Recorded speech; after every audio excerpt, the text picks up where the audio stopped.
Welcome to Unleashed. This is James Rosile, and joining me is Andrew Fantasia. Hi, Andrew. Hi, James. How are you? I'm good, thanks. Before we get started, I just wanted to say thank you so much for everything you did for all of us in Chicago at Star Wars Celebration. The coverage was phenomenal. We couldn't have asked for more, and we tried, but you said no. But we couldn't ask for more. You covered. You did a great job. And I know I really enjoyed it. I know a lot of people watching this, especially our patrons. They loved watching it, and it was a lot of fun to see the stuff that the Star Wars does a great job live streaming their event, but they don't show you what goes on the floor. And I thought you really kind of brought that to everybody, and that was awesome. So thank you very much. Thank you. I'm glad it was all usable and my footage looked presentable. I'm just glad my technical skills were up to par. I'm sure it was not that's easy. What worried me going in. I'm sure it wasn't easy being camera and audio all at once, but hopefully next time we do something like that, you'll have some support. Is what I'm hoping. It was actually, you know what? Funnily enough, it was a good icebreaker for when I would talk to people because a lot of people are shy. Some random weird Canadian guy goes up to them holding a mic and asking if he can interview them. So a good way that I found to break the ice was, I would pull out my phone with my mic attached to it and be like, forgive me for my ghetto setup, but I'm going to be cameraman and microphone man today, and that would always get a chuckle out of people. So it actually kind of helped me, break some ground. And you had the which media pass. I'm sure was your plan all along. That's actually why I was like, I was going to go, but I want him to have an icebreaker and get chuckles. But, having the media pass probably helped you as well, because people are like, oh, well, at least he's something. He's not just, Joe off the street doing this. So, but anyway, exactly. Thanks a lot. That was a lot of fun. And if you guys haven't watched all of his, he did 5 days worth of Star Wars Celebration floor walking. We're going to do like one where we just kind of mesh them all together into like a 3-minute video, probably not too long. It's just kind of like a celebration of celebration, and the F-105 song that didn't perform that you've heard on all of our live streams will be a part of that as well. Because it was a lot of fun. It looked like a lot of fun. I have no idea if it was a lot of fun. It looked like it, and it was good. So thank you again. Anyway, when you were there, Episode 9 ceased to be known as Episode 9, and now we can say not Rise of the Skywalker, the Rise of Skywalker. I will never get that title right. Let's just call it The Last Jedi. Because I've also done that too.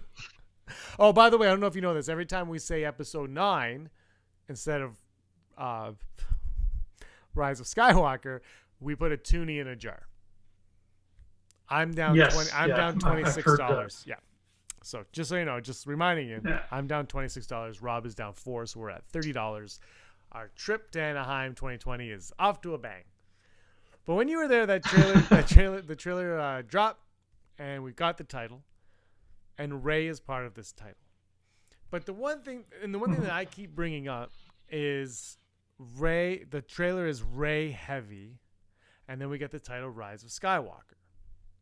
And I've always said Rey has to somehow be associated with that title, and not in her name. I'm not saying that, but on some degree it has to be. So if you ship them, if you think that it's love, that's fine. If it is that she is Luke's daughter or Han's daughter, Leia's whatever, that's fine as well. But on some level, she has to be connected. But then I was also thinking about The Last Jedi. She says some very powerful things, and she learns some very powerful things in The Last Jedi. And she's trying to find her place in all of this. Like in this whole big Skywalker saga, Rey wants to know what her purpose is. Kylo says she has no part of the story. No part of the story. Your parents were nothing. They were nobodies. So Andrew, all of that information we've got about Rey, and let's take everything at face value. Everything we know about Rey is 100% accurate. Okay, there are no lies. Everything is truth. It unfolds exactly how we know it. What is Rey's purpose? What is her place in this story?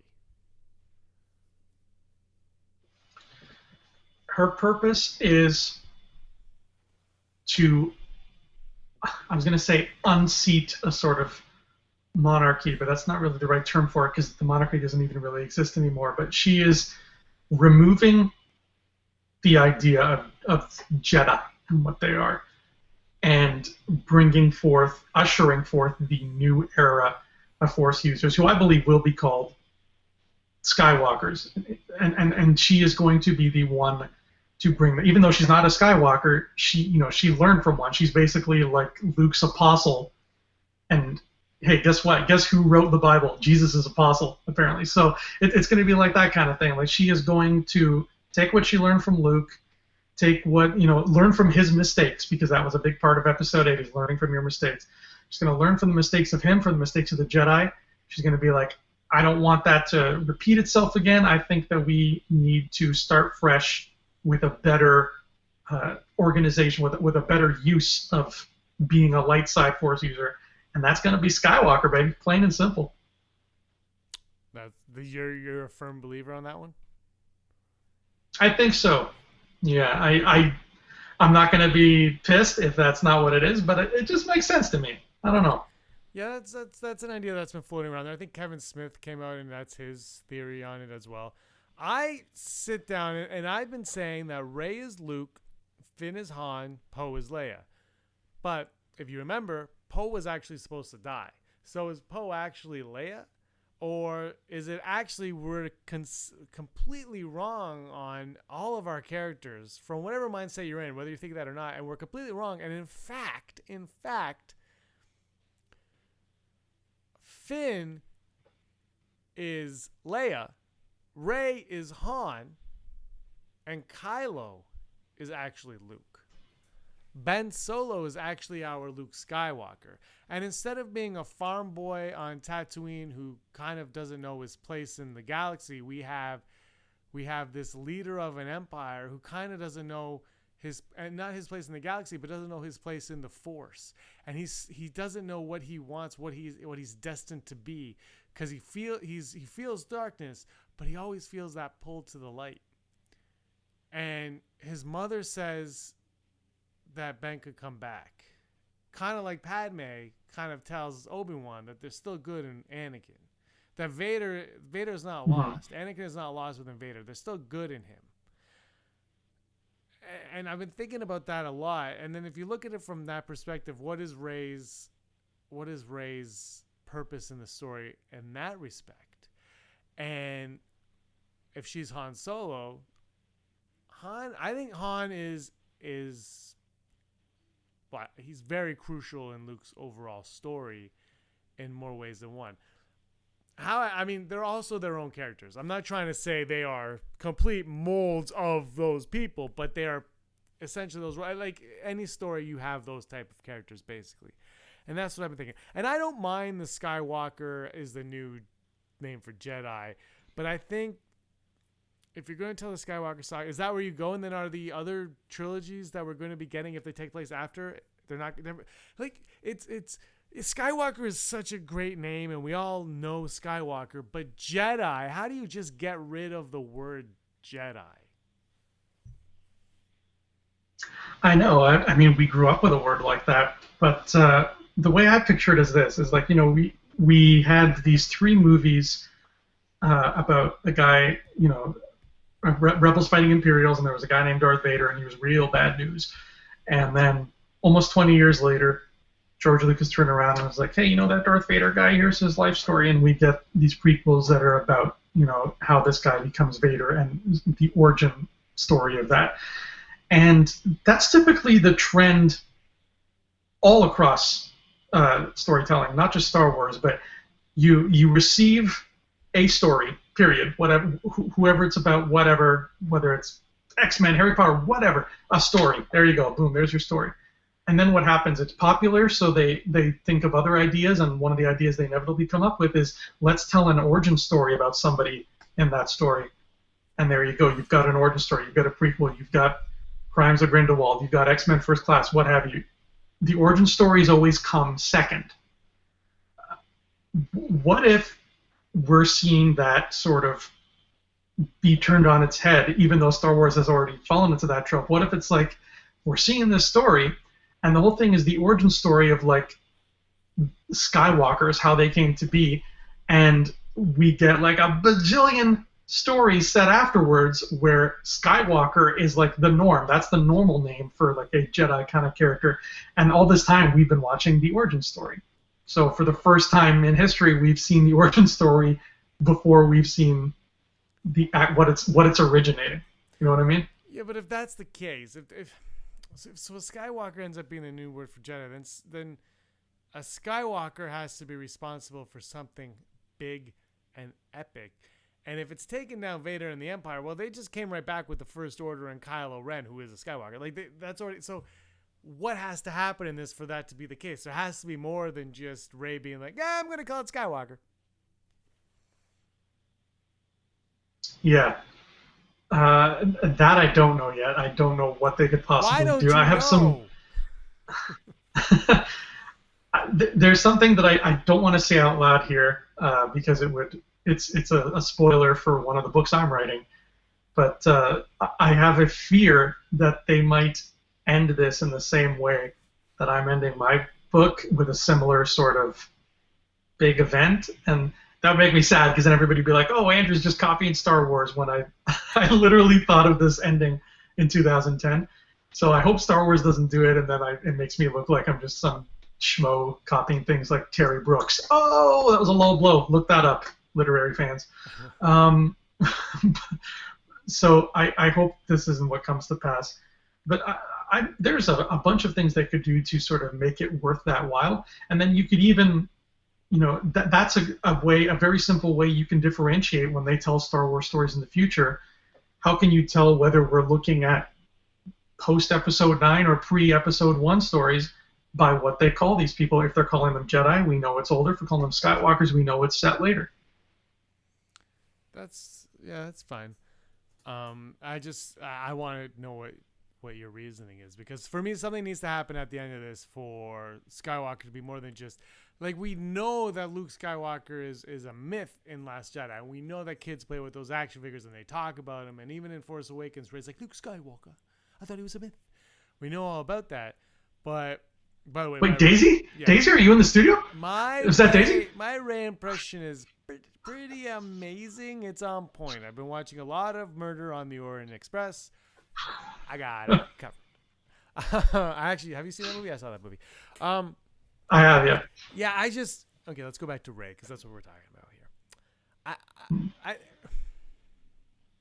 What is her place in all this? So is it to rename the Jedi Order Skywalker and kind of have new teachings? But she has the books, and she took those books.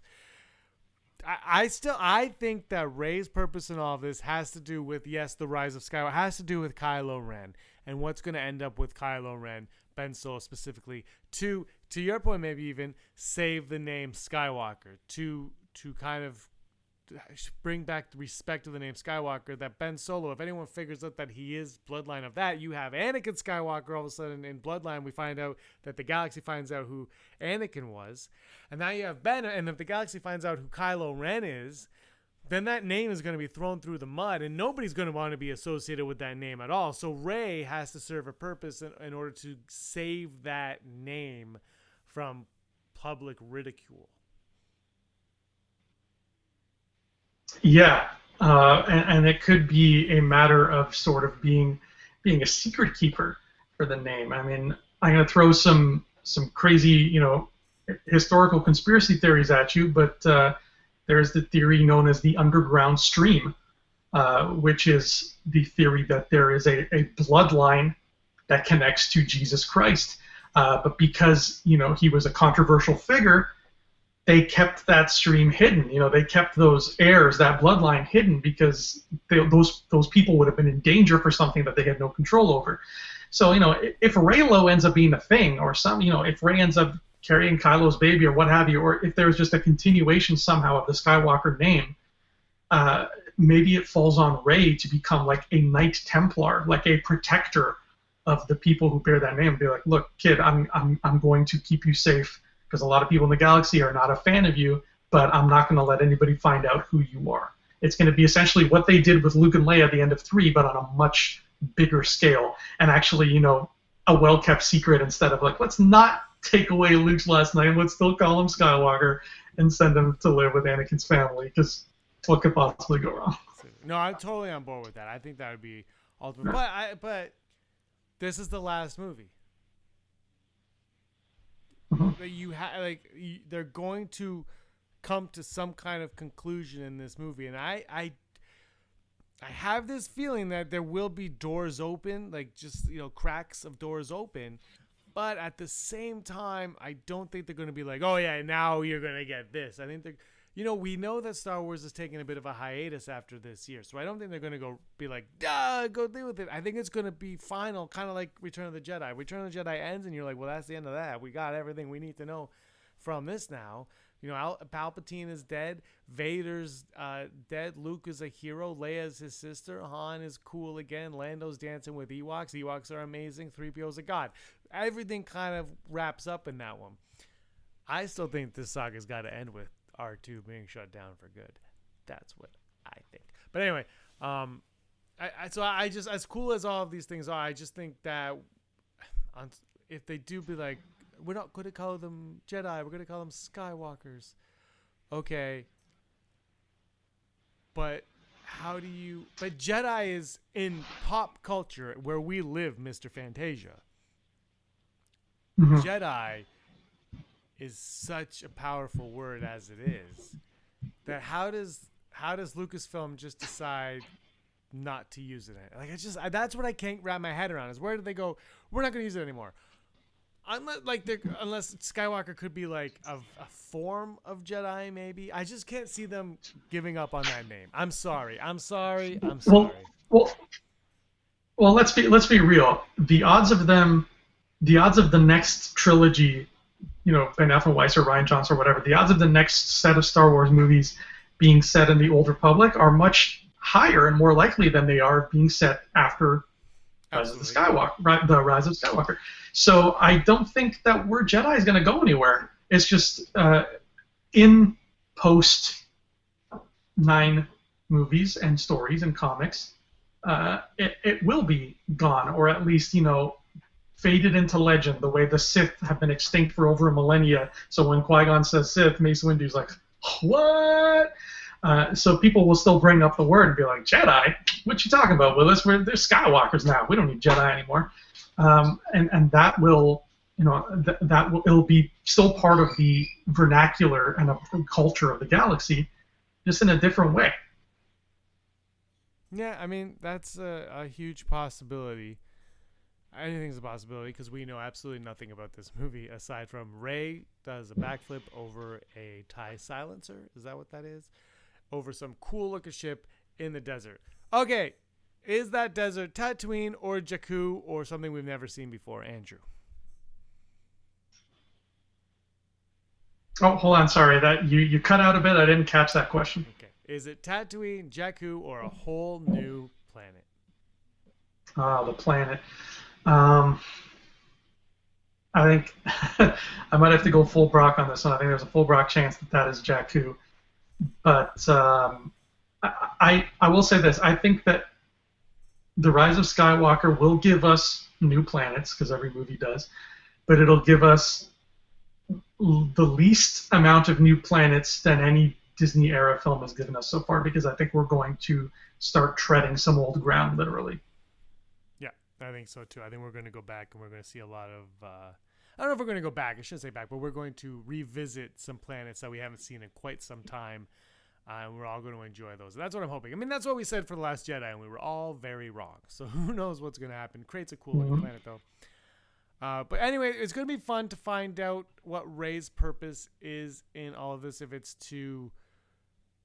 but here, okay, wait. I gotta ask you. So, if her purpose is just to rename Jedi Skywalker, what is different between, like, why even bother renaming it? Is it because Jedi, there's like a bad connotation to the word Jedi, or is it because Skywalker just sounds cool? Like, why?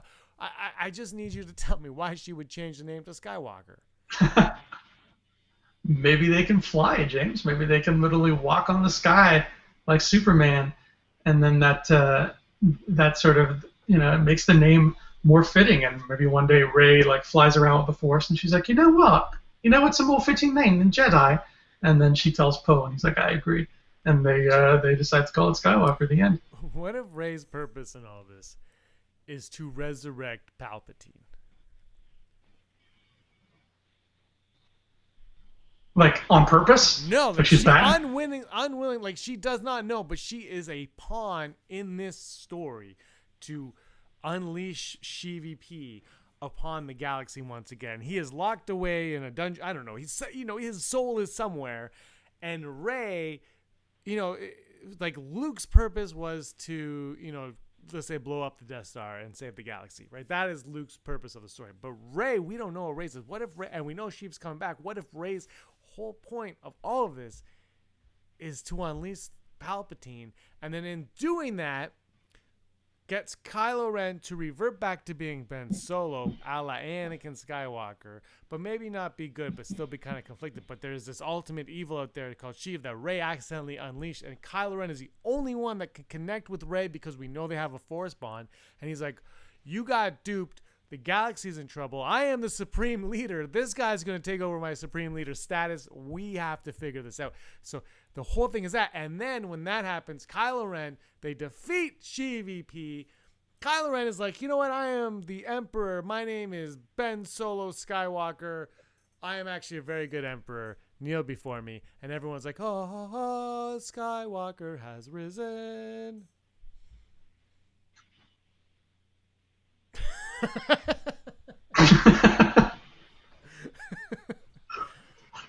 Part of that is plausible.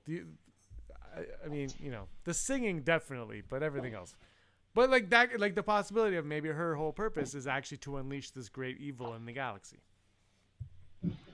I can totally see Rey becoming like, she accidentally kind of lets him out like a genie in a bottle, and he takes over her, and maybe he arrives with the promise of power.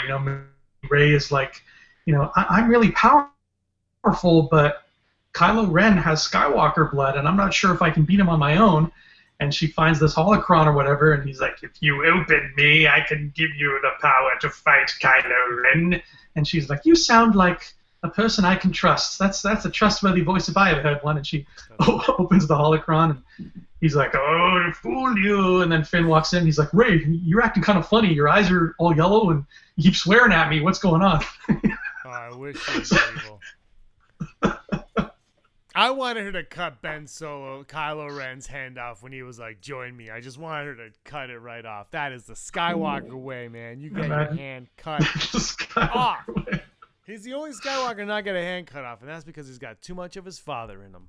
That's right. That's right.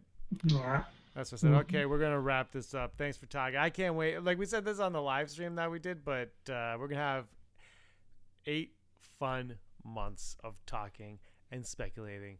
And we're not going to ruin the movie for anybody. If, we don't know what's happening in the movie, we're just going to talk about it. You guys want to give us topics to talk about, we'll talk about it. It's going to be a lot of fun. Andrew's going to be our Sheev Palpatine expert on the channel. So any Sheev Palpatine questions you have, you go to him. Also, May 4th, you're going to give them a Fantasia. All the Patreons are going to get a special May the 4th episode of the Fantasia Files, which will be 3 hours and 47 minutes long. Because you want it to be, no, it won't be. I'm just joking. But you're going to do a special one on that. We don't know what the topic's going to be because we don't know. But it's going to be a lot of fun. And thank you all for your support. It really means a lot to us. Andrew, thanks for joining me on this episode of Unleashed. That ended really weird. So thanks so much for watching, everyone. Andrew, thanks for joining me. And as always, may the force of others be with you. Always.